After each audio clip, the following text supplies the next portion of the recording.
Buenas tardes a todos, muchísimas gracias por la invitación, muchas gracias Daniel por las palabras y también a todos fieles, es un honor estar nuevamente con ustedes.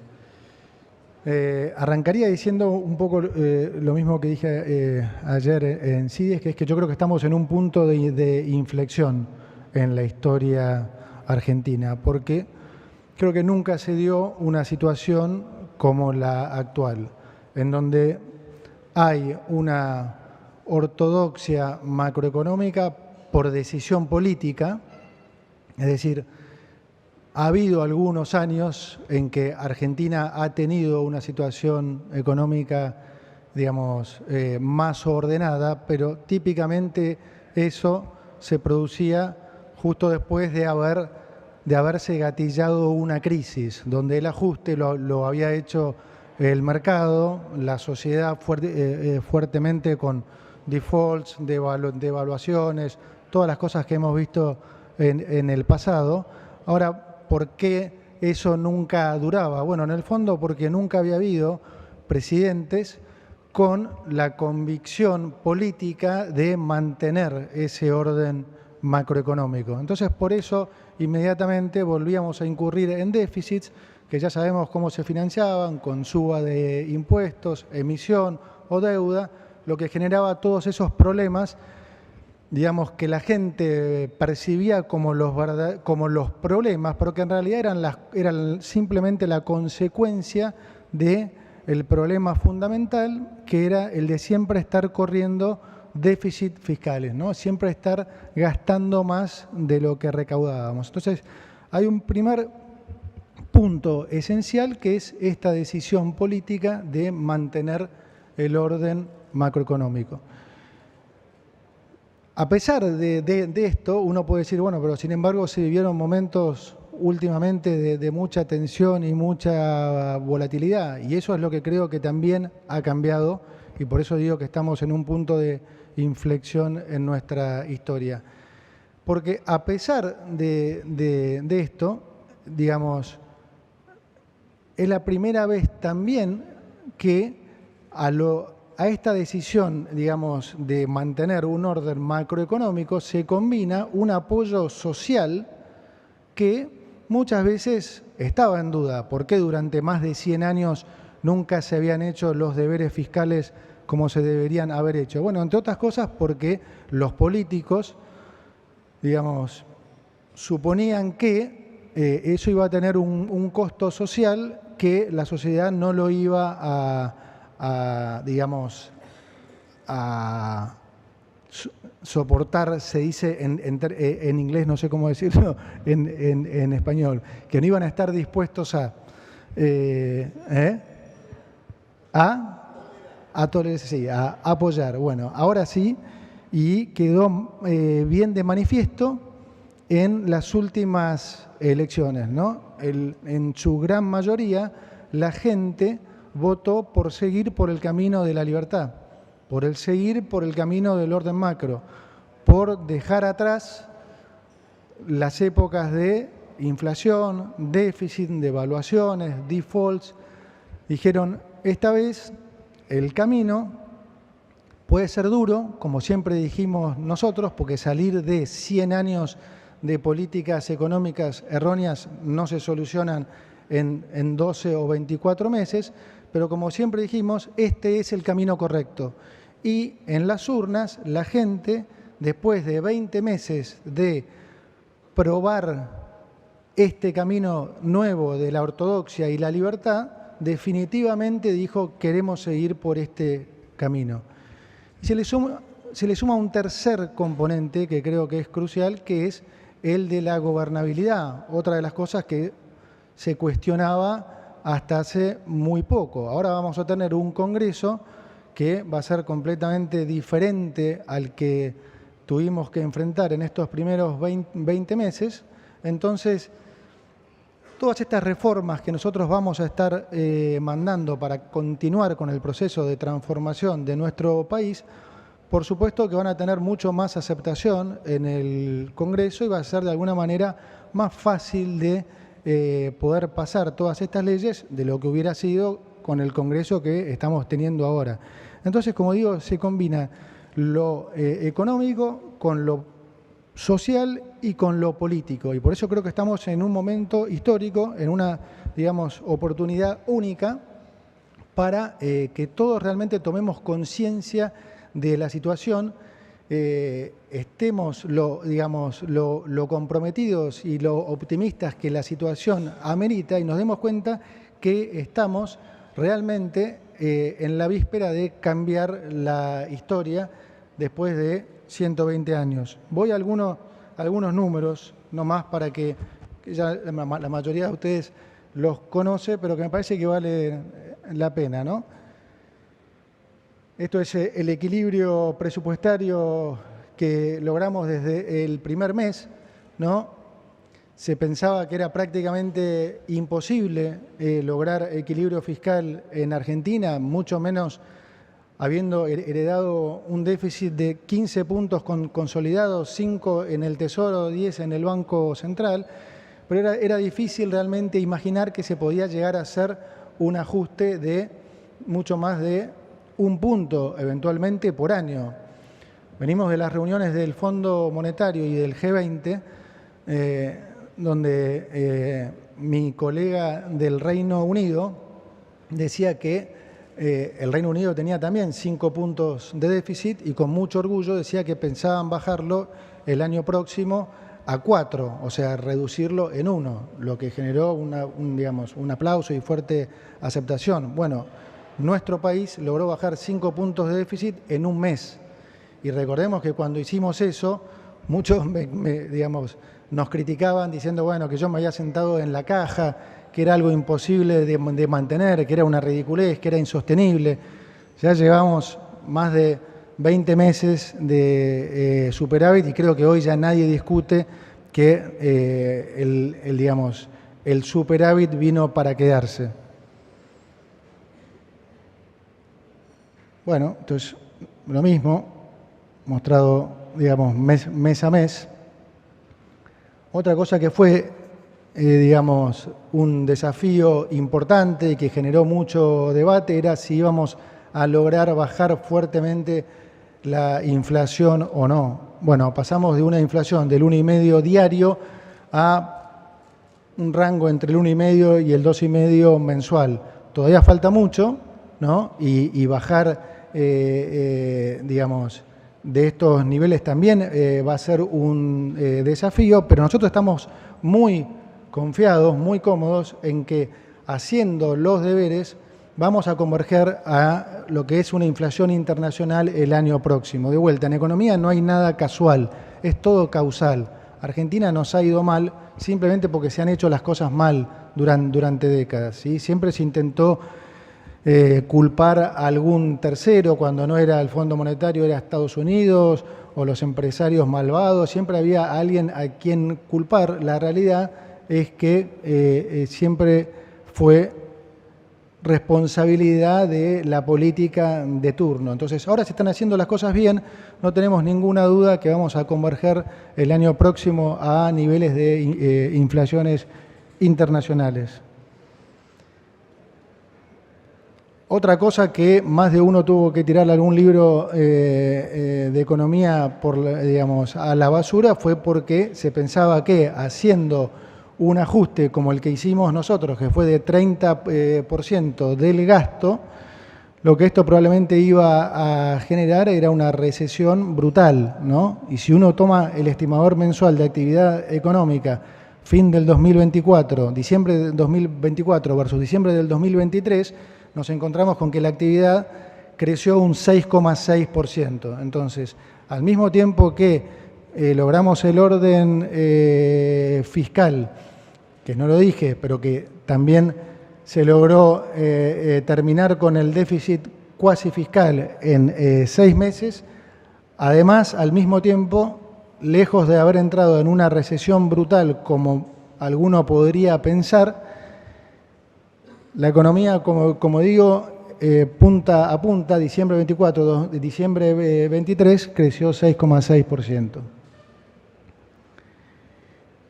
Lo que nos permitió también sacar más de 12 millones de argentinos de la pobreza, lo que para nosotros realmente es, en lo personal, un reconocimiento que nos llena de orgullo porque a esto vinimos, ¿no? Se genera ahora un poco, luego de lo que fue el acuerdo con el Fondo Monetario, se ha generado mucho debate con respecto a si el país ya debiera estar flotando libremente o, como lo estamos haciendo ahora, una flotación entre bandas. Hay varios temas acá para explicarles por qué nosotros vamos a seguir manteniendo la flotación entre bandas. En primer lugar, es porque las bandas están bien calibradas. El techo de la banda está muy bien calibrado. Hoy Argentina no tiene un problema de competitividad de tipo de cambio. Prácticamente de ninguna manera que lo quieran mirar.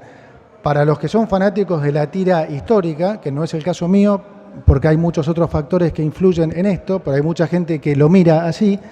Entonces tomamos como referencia la salida del cepo de Macri, donde nadie se le ocurría en ese momento cuestionar si el tipo de cambio, si nuestra moneda estaba sobrevaluada. Es a hoy un tipo de cambio de 1.270, con un agregado. Macri en ese momento tenía 6 puntos de déficit fiscal y 3 puntos de déficit de cuenta corriente, cosa que nosotros no tenemos, o sea que alguno podría pensar que podríamos darnos el lujo de tener un tipo de cambio incluso más bajo que ese. Pero además no se necesita ser un experto en economía para entender que difícilmente uno pueda estar en récord de exportaciones en cantidades si tenés una moneda sobrevaluada. ¿No? Estamos en récord de exportaciones en prácticamente todo, ¿sí? Economía del conocimiento, servicios, bienes ahora también. Entonces, digamos, claramente las bandas están bien calibradas. Acá vemos lo que dije recién, que estamos en récord de volúmenes de exportación. Vamos a terminar el año, este es el saldo comercial acumulado a hoy, terminaremos el año alrededor de los 8.000 millones de dólares. Y por otro lado, cuando vemos los flujos a venir, también es importante destacar esto, que es que Argentina fue siempre o tradicionalmente un país que dependió mucho de los flujos del agro, que en promedio han estado en el entorno a los 25.000 millones de dólares. Ahora bien, solamente de las inversiones que están en curso en energía y minería, en pocos años, si nos vamos al 2031, ¿sí?, vamos a ver que el saldo de la balanza energética y minera va a ser prácticamente el doble de lo que es hoy, prácticamente no, más del doble de lo que es hoy la del agro, ¿sí? Que el agro también seguramente va a aportar más, porque parte de nuestro trabajo va a ser eliminar las retenciones, entonces seguramente las exportaciones del agro también van a crecer más. Lo que quiero decir con esto es que el flujo de dólares en los próximos años va a ser fenomenal. Y eso, de vuelta, desbarata cualquier teoría, ¿no? Volvemos entonces al tema de las bandas. También las bandas ha sido un mecanismo que han utilizado muchísimos países de manera muy exitosa en sus inicios de programa de estabilización. O sea, que no es que estamos inventando nada que no se haya hecho en otros países, que no se haya probado y que no haya funcionado bien. Son muchos los países que lo han hecho. Acá mencionamos algunos, pero incluso lo han mantenido durante muchísimos años, ¿no? Tenemos el caso de Brasil, bueno, ni hablar Chile, Colombia, Israel. Nosotros apenas estamos hace unos 6 meses con bandas y algunos ya quieren que flotemos libremente. Bueno, no, nosotros de vuelta creemos que todavía no es el momento y voy a seguir explicando las razones por qué, ¿no? Entonces, ya dijimos que las bandas están bien calibradas, que es un mecanismo que ha sido exitoso en muchos otros países. Hay un punto acá fundamental, que es la inestabilidad de la demanda de dinero. Argentina hoy es un país que tiene una fragilidad en la demanda de dinero brutal, producto de toda la historia, ¿sí? La consecuencia de eso es que hoy Argentina sufre una fragilidad y una inestabilidad en la demanda de dinero que no es normal en prácticamente ningún país. A veces ni siquiera responde a los fundamentals, ¿sí? Nosotros acabamos de ver hace, digamos, en los últimos 3 meses un nivel de dolarización en Argentina que no se ha visto nunca, 42% del M2. Es una bestialidad, una brutalidad, y sin embargo estábamos en una situación económica, digamos, mucho más sólida que en la mayoría de los años de nuestra historia. Ahora, ¿por qué pasa eso? Justamente porque en Argentina es un país que cualquier shock, ya sea económico o político, local o internacional, afecta fuertemente la demanda de dinero. Entonces, uno no puede largarse a flotar cuando todavía el país no tiene la credibilidad que necesita para poder hacerlo, no tiene la estabilidad, el tiempo suficiente para poder hacer frente a estas cosas. Miren lo que son los niveles de los agregados monetarios, ¿no? Comparémoslo con el promedio del 2007-2025, están escasamente a un 60%, cualquiera de los agregados que miren, y si lo vemos contra lo que ha sido el máximo del periodo, a un 40%, ¿sí? Entonces, digamos, con este nivel de volatilidad, todavía, en la demanda de dinero, es un poco osado realmente decir así, bueno, no, debiéramos estar ya flotando. No solo tenemos un problema con la volatilidad en la demanda de dinero, hoy Argentina también tiene una volatilidad política que no lo permite, que no hace conveniente la flotación. Nosotros, siempre digo, para graduarnos de un país serio, ¿sí?, no podemos seguir teniendo una alternancia política que va del capitalismo al comunismo, ¿sí? Lo estamos viendo en lo que fue estos últimos 4 meses. Fíjense lo que es la suba del riesgo país cuando empieza el ataque político, cuando la gente empieza a temer que pueda volver el kirchnerismo, cuando la gente prendía la televisión y escuchaba que iba a haber asamblea legislativa y que el presidente se iba. Bueno, las consecuencias son estas. Entonces no podemos pretender flotar cuando nuestra alternancia política sigue siendo el comunismo.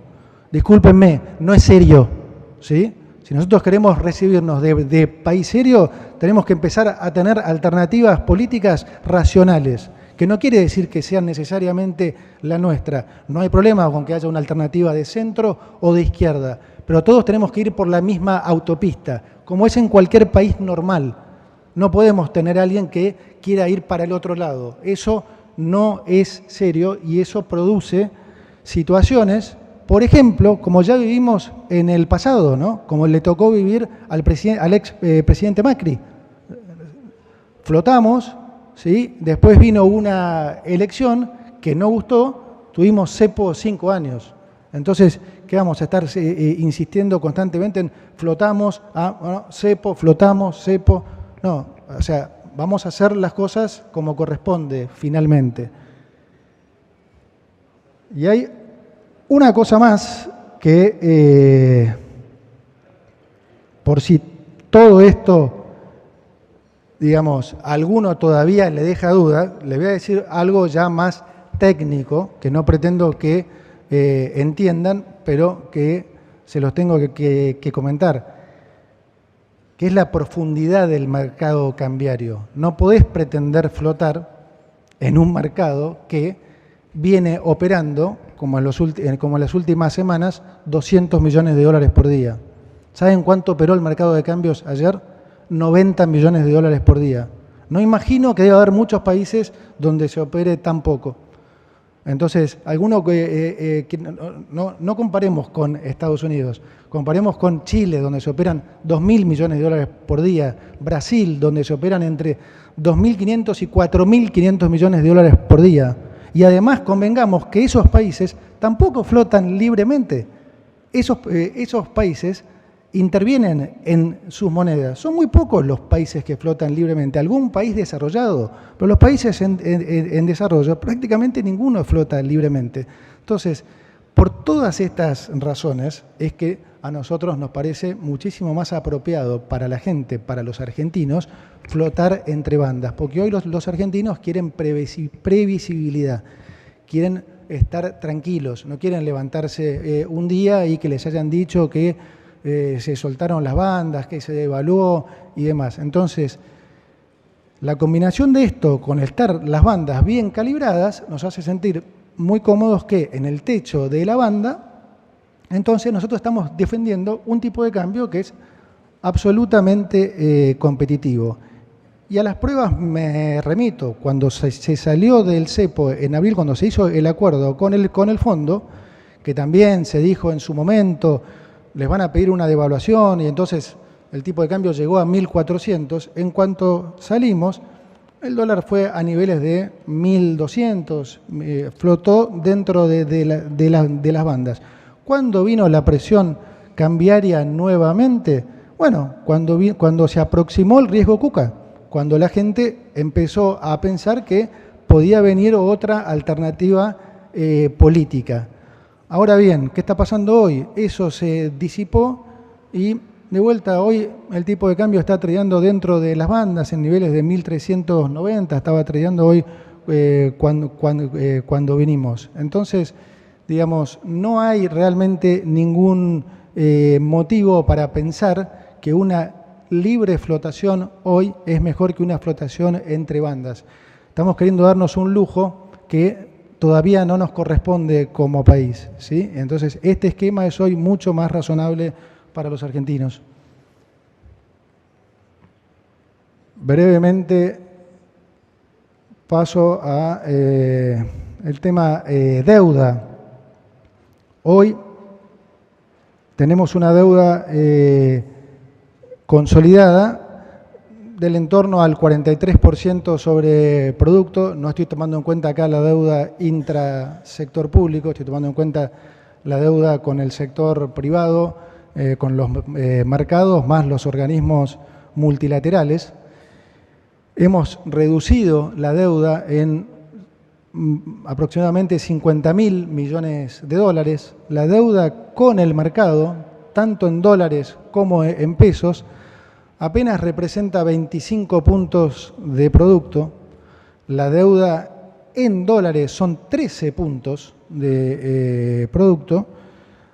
Acá hicimos un pequeño ejercicio que es asumiendo un crecimiento real del 5%, tipo de cambio real bilateral estable en los próximos años, y por supuesto que seguimos pagando con los intereses primarios, con el superávit primario los intereses.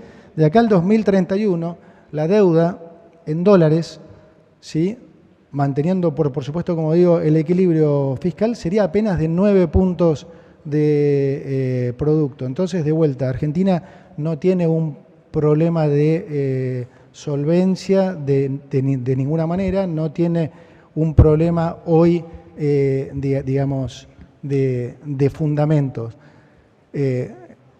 Alguno puede pensar que tenemos algún problema de liquidez, que de vuelta es producto de lo que cuesta reganar esa confianza que se limó durante tantos años. Y esa es la realidad de lo que le pasa a Argentina. O sea, por algo los países tratan de hacer las cosas bien, porque no hacer las cosas bien, lógicamente, tiene sus consecuencias. Entonces, reganar la credibilidad no es fácil, ¿sí? Entonces, nosotros vamos a tener que seguir haciendo, como se dice, delivery, es decir, dando resultados, y con eso la gente irá confiando cada vez más, y es un trabajo de todos los días que nosotros nos lo tomamos muy en serio, por eso siempre decimos la verdad, por eso siempre, digamos, nunca prometemos cosas que no vamos a poder cumplir, y por eso, gracias a Dios, lo que hemos venido diciendo, no solo lo hemos venido haciendo, sino que además los resultados nos han avalado.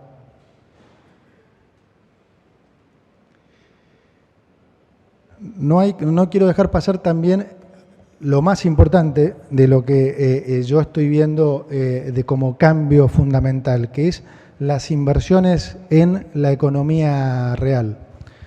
El interés que hay por invertir en Argentina hoy es algo realmente fenomenal. Me encantaría que alguna vez nos acompañara en algún viaje con el presidente para que realmente puedan ver lo que es capaz el presidente de captar realmente en términos de ya no solo de ideas, sino hoy en día también de admiración. Hay una profunda admiración tanto de sus colegas políticos como de la comunidad internacional de lo que se ha logrado en Argentina. Y esto se traduce en mayores posibilidades de inversión. Las inversiones en la economía real, todos ustedes saben, típicamente tardan muchos años. Y en un país como Argentina, que tiene la volatilidad económica y política que ha tenido, muchísimo más. Es muy difícil atraer inversiones en 2 años. Este gobierno lo está logrando, ¿sí?, en gran parte por lo que hoy representa la figura del presidente como, digamos, a nivel mundial, lo que representa la figura del presidente en lo que es la batalla cultural. El otro día estuvimos en la reunión del Consejo de las Américas con varios empresarios que tienen inversiones no solo en Argentina, sino fundamentalmente en otros países como Chile, Colombia.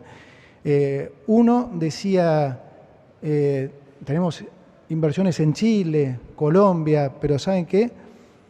Si tenemos cualquier dólar extra, lo estamos invirtiendo en Argentina.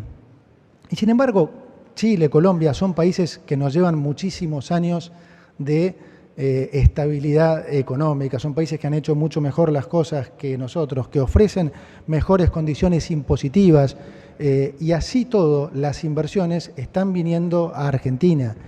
En lo que es el RIGI, ya hay un total de 24 proyectos por 51.000 millones de dólares, 9 aprobados por más o menos 25.000. A esto se le suman otros proyectos que estamos viendo, como el que anunció YPF con Enel o el de OpenAI. O sea, estamos hablando de inversiones que cambian la matriz económica argentina. Inversiones que, de vuelta, en los últimos tres meses se han anunciado por casi 100.000 millones de dólares. No son inversiones que van a venir la semana que viene, son inversiones que van a venir dentro de los próximos 4 años. Pero para un país que está totalmente subcapitalizado como Argentina, ¿sí?, que se aburrió de combatir el capital y el crédito, bueno, digamos, es un cambio paradigmático. Entonces, no quiero dejar de enfatizar esto porque esto es lo que va a generar, digamos, el cambio en la economía. Esto es lo que va a generar mayor trabajo, esto es lo que va a generar mayores salarios. Bueno, esto es nada más como lo que ustedes ya saben, cómo va a quedar la nueva composición del Congreso, volviendo a lo que era el tema de la gobernabilidad. Pero, digamos, yo voy a parar acá porque sé que Daniel tiene algunas preguntas, pero lo que quiero en definitiva transmitirles es como digo siempre, hay momentos en la historia en que la historia cambia y uno tiende a pensar que eso lo lee en los libros y rara vez se pregunta si no está pasando en este momento.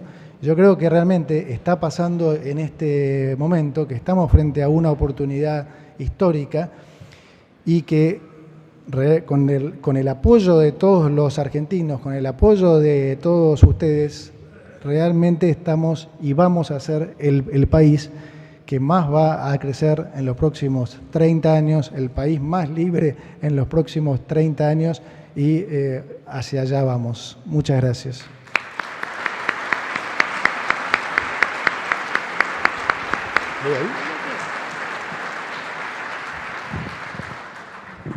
Bueno, muchas gracias, Luis Andrés, te tengo que no sabía que te llamabas Andrés.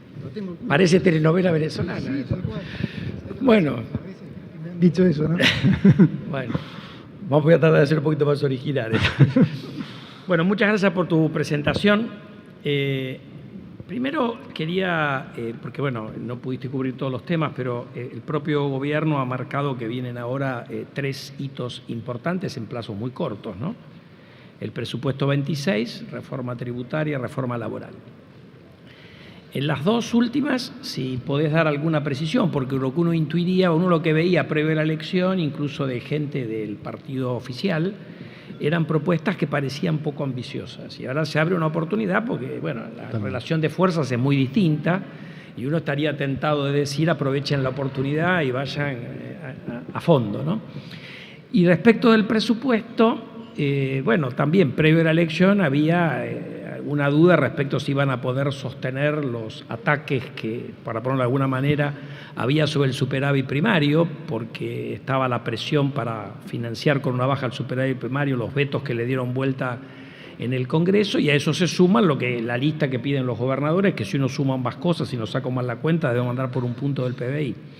Entonces la pregunta es, y creo además, pero eso no sé, por ahí que por lo menos en el acuerdo que se firmó en abril, el presupuesto incluso se quedaba corto, porque planteaba 1,5 de superávit primario, cuando el acuerdo con el fondo hablaba para el año que viene de 2,2. Así que bueno, esa sería una primera inquietud y si tenés tiempo, por ahí se me ocurre alguna otra. Sí, dale, pregunten todo lo que quieran, tenemos tiempo. Tenemos unos sanguchitos. Sí. De ahí el Toto, ¿no? Ahora entiendo, algunos me dicen por qué Toto, bueno, Luis Andrés, o sea, había que inventar algo. A ver, del tema de lo que estamos mandando al Congreso, bueno, sí, estamos mandando primero la ley de presupuesto, la ley de, nunca me acuerdo el nombre, de presunción de inocencia fiscal, me lo acordé, y estamos mandando la reforma laboral. Ahora, dentro de lo que es la reforma laboral, en la que han estado trabajando fuertemente el equipo de Federico Sturzenegger y el de Sandra con Julio Cordero, nosotros desde Economía le estamos tratando, ahora que, como decís vos, que ganamos las elecciones, le estamos tratando de dar más potencia y estamos entonces analizando los costos de agregarle otras variables, además de lo que se ha escuchado, que en esencia son las siguientes. Una es la de bajar 3 puntos las cargas patronales y reemplazarlas por un fondo de cese obligatorio, de manera que, digamos, sea mucho más fácil para las compañías ahora poder lidiar con un despido, tanto en términos de costo como en términos de litigiosidad. Creemos que eso va a ayudar realmente mucho a la formalidad.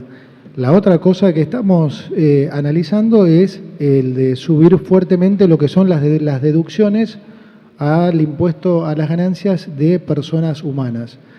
Y esto esencialmente lo que busca es que se formalice más la economía, que a raíz de que uno puede deducir, más tengas que pedir factura y que eso realmente lleve a una mayor formalización.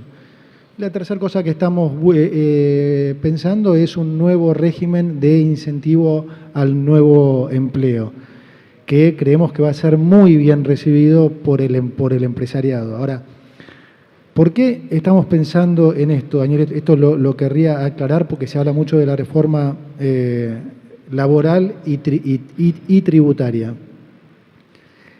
Nosotros en lo tributario a donde queremos ir es a eliminar los impuestos más distorsivos, y que todos sabemos cuáles son, a nivel provincial ingresos brutos, a nivel nacional el impuesto al cheque, las retenciones, el impuesto a las ganancias en las empresas, que hoy nos hace también poco competitivos con respecto a otros países del mundo.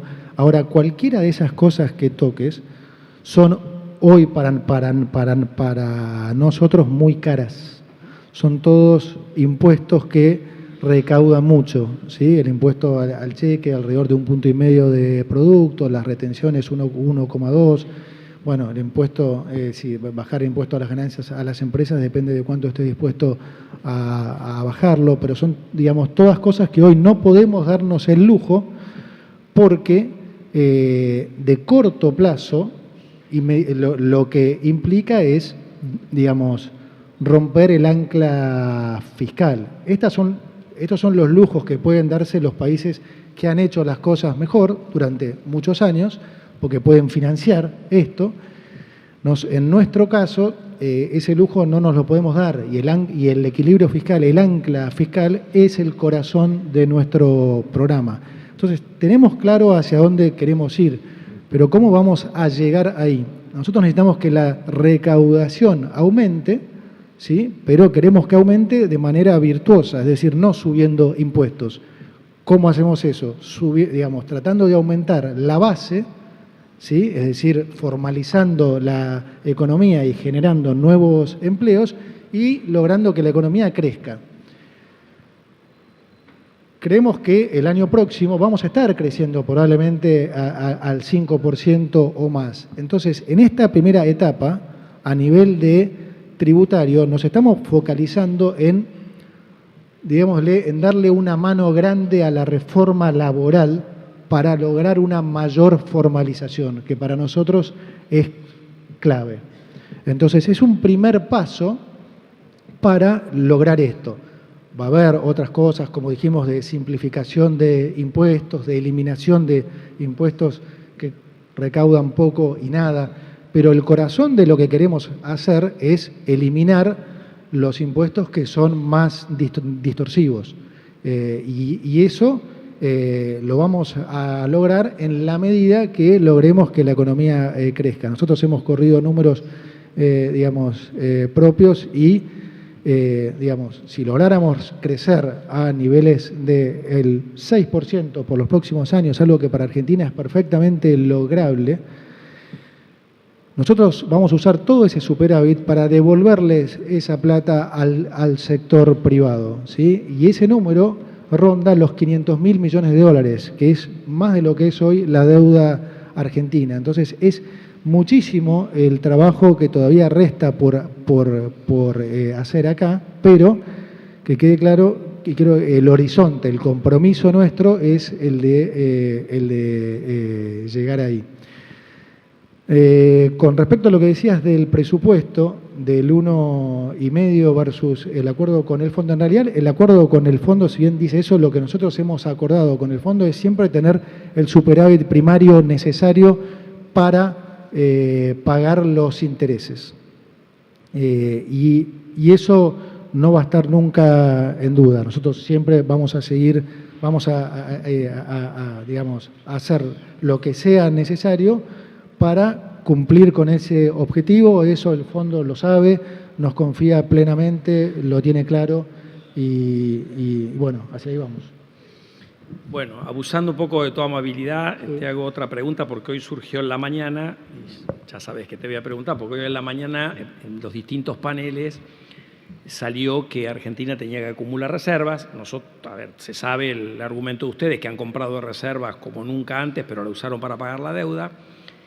Pero hay una debilidad, o sea, uno tiene reservas netas negativas en el Banco Central, para defender el techo de la banda, por más que tengas liquidez, te genera alguna duda, tenés el swap del Tesoro americano, pero la pregunta es, parecería que ustedes han cambiado un poco el enfoque y que ven ahora una oportunidad de comprar reservas sin costo a partir de la remonetización de la economía y eventualmente un señoreaje que te queda porque la economía sigue teniendo crecimiento del PBI nominal y por lo tanto va a tener crecimiento de los agregados monetarios nominales en el steady state, por ponerlo de alguna manera. Pero bueno, eso te puede por algún momento hacer que te toques el techo de la banda, o que están viendo una demanda de pesos tan fuerte que te lleva una apreciación y la parás y comprás para pararla. ¿Será por la emisión de deuda privada? Bueno, un poquito que des un poco de precisión. Excelente pregunta. Algunas cosas ya las contestaste vos mejor de lo que lo voy a hacer yo, pero a ver, sí, para nosotros siempre fue digamos, un punto central del programa comprar reservas. Ahora bien, ¿qué cambió en las últimas semanas? Bueno, durante los últimos 20 meses, como bien dijiste, nosotros, si bien compramos reservas récord, digamos, una buena parte de esas reservas se fueron porque cancelábamos deuda. La única salvedad que yo haría de la pregunta es que, como nosotros lo vemos, sí tenemos reservas netas positivas, porque en realidad el compromiso con el fondo lo tomó el Tesoro y la deuda con el fondo la tiene el Tesoro, y el Tesoro es el que recapitalizó el Banco Central. Por lo tanto, es seguramente debatible, pero para hoy nosotros consideramos que tenemos reservas netas positivas de 1.500 millones porque el Banco Central está recapitalizado, porque la deuda la debe el Tesoro. Pero más allá de esa aclaración, sí, nosotros claro que pensamos acumular reservas, pero hay una distinción que quiero hacer que por ahí está pasando desapercibida, pero es clave, porque algunos dicen por ahí, bueno, ahora tienen que acumular 9.000 millones de dólares, que dice el acuerdo con el fondo, y digamos, la situación cambió mucho a lo largo del último mes. Cuando estaban esas metas eran justamente para hacerle frente a los pagos que tenemos próximamente, ¿no? Que son 4.500 millones de dólares en enero por el vencimiento de los bonos, otros 1.000 de bopreales, otro tanto que hay que pagarle a los organismos multilaterales. Por lo tanto, la mayoría de lo que era esa meta venía por el lado financiero. Nosotros hoy, gracias a Dios, el escenario ha cambiado después de las elecciones y después de lo que ha sido todo este acuerdo con Estados Unidos, y entonces hemos logrado separar lo financiero de lo monetario. Entonces, nosotros la acumulación de reservas la vemos ya hoy para fortalecer cada vez más el balance del Banco Central. Pero no es que hoy nosotros tenemos que comprar reservas para pagar el cupón de enero. Eso lo estamos resolviendo financieramente, ¿sí? Se han abierto un menú de ya varias alternativas, no una. O sea, tenemos desde lo que puede ser el swap chino, que todavía está, la ayuda americana, después lo que estamos hablando con otros actores como bancos, e incluso con el mercado mismo. Hoy tenemos los bonos de corto plazo trayendo al 8 y algo, con lo cual también se abre una oportunidad de mercado. Incluso tenemos ya hemos tenido lo que se llama reverse inquiry, que es, hemos tenido fondos e incluso empresarios locales llamándonos para ver de hacer alguna colocación o lo que se dice liability management, manejo de pasivos. Entonces se abrió todo un menú de varias alternativas en lo financiero que nos permite, digamos, cómodamente ahora lidiar con los vencimientos desde lo financiero, más allá de que todos los vencimientos están garantizados por lo que tenemos ya de acuerdo con los swaps, porque eso nosotros lo hicimos en su momento, asumiendo que no íbamos a tener estas alternativas que hoy se nos están presentando. Entonces, todo lo que son esos pagos ya, digamos, están asegurados por lo que negociamos antes, pero más allá de eso, a nosotros nos gustaría resolverlo por las propias, y es con todas estas alternativas que estamos explorando con los diferentes actores económicos y que vamos a estar comunicando prontamente. Pero sí, decís bien, claramente, para nosotros es una prioridad recomponer reservas, pero como dije antes, ahora no por el hecho de que tengamos que usarlas para pagar, como hemos tenido que hacer en los últimos 20 meses, sino para fortalecer cada vez más el balance del Banco Central. Y eso, en definitiva, fortalecer cada vez más el balance del Banco Central, no es otra cosa que seguir, digamos, reduciendo la presión inflacionaria y todo, digamos, y converger en todo lo que es este esquema fiscal, monetario, cambiario y financiero que hemos venido implementando desde hace ya 20 meses. O sea, creo que esto va a solidificar mucho más todo lo que ha sido este proceso. Entonces, nos sentimos cómodos con, como bien dijiste vos, en que vamos a poder acceder, digamos, a este aumento de reservas en nuestra idea contra aumento de demanda de dinero. Dijiste bien, Daniel, en eso, porque la realidad es que queremos evitar situaciones del pasado. Por eso para nosotros es importante hacerlo contra una remonetización. Por eso les mostré el nivel tan bajo de los agregados monetarios, para que se vea el potencial de remonetización que hay. Si ustedes corren diferentes modelos de remonetización y cierto porcentaje de rollover de deuda en pesos, bueno, les va a dar diferentes escenarios de hasta dónde puede darse una acumulación de reservas contra demanda de dinero. Insisto, la razón por la que queremos hacerlo inteligentemente contra demanda de dinero es para no volver a situaciones de bolas de Levax o Lelix como ha pasado en su momento. Te puedo poner un ejemplo sonso. Si mañana viniera Sam Altman, que quiere hacer una inversión de 25.000 millones de dólares en inteligencia artificial y nos los vendiera mañana, nos forzaría a imprimir a nosotros a 1.400 35 billones de pesos, que obviamente la sociedad no los demandaría.